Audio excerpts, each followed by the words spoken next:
Her garden gloves are still on the windowsill above the sink, exactly where she left them in March, the cloth fingers still curled in the shape of her hands. I have not been able to move them. 41 years I shared a kitchen with Ruth, and now I stand at that sink each morning and rinse one plate, one cup, one fork, and the quiet comes down over the house like a second roof. People told me grief would come in waves. Nobody told me it would come in small things. The second pillow I keep on her side of the bed. The way I still pull 2 mugs from the cupboard before I remember. Our friends were good to me for a while. Casseroles and cards on the porch. And then the world went back to its business, the way it should. And I was left alone with the clock in the hall that she wound every Sunday and that I have let run down to silence. I am not a man who weeps easily. I built houses for a living. These hands know joists and nails, not feelings. So when the ache rose up in my chest, I did the only thing I knew. I went to work. I painted the porch railing she had wanted painted for 2 summers. I cleaned the gutters. I sorted every jar of screws in the shed. But you cannot hammer your way out of missing someone. One evening I sat down on the edge of our bed to take off my boots and simply could not get back up. I stayed there in the dark a long time.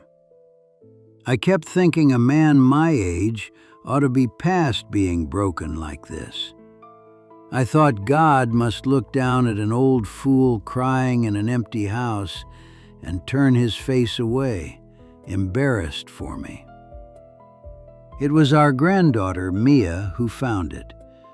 She is 7, and her mother had sent her to stay the weekend so I would not be by myself. On Saturday, she dragged a kitchen chair to the bookshelf and climbed up for Ruth's Bible, the soft brown one with the cracked spine and the ribbon gone to threads.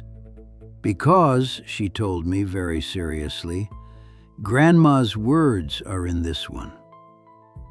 She carried it down with both arms and set it in my lap, and it fell open of its own accord to the Psalms, to a line Ruth had underlined twice in pencil. She only ever marked that way the verses she leaned on hardest, the ones that held her up. "Read it, Grandpa," Mia said, and put her small finger on the page. So I read it, out loud, in a voice that broke clean apart on the very first word. "The Lord is nigh unto them that are of a broken heart, and saveth such as be of a contrite spirit." It was Psalm 34:18. Nigh, near, not far off in heaven waiting for me to pull myself together, not disappointed by an old man's tears. Near. Ruth had drawn that double line years before I ever needed it, and I understood, sitting there with my granddaughter leaning warm against my shoulder, that she had not left me only the verse. She had left me the secret she had lived by all along. For decades, I had believed that faith meant being strong enough never to break. But the verse did not say, "The Lord is near to the strong," or the steady, or the men who keep their composure. It said, "He is near to the brokenhearted." My grief was not the wall holding him off.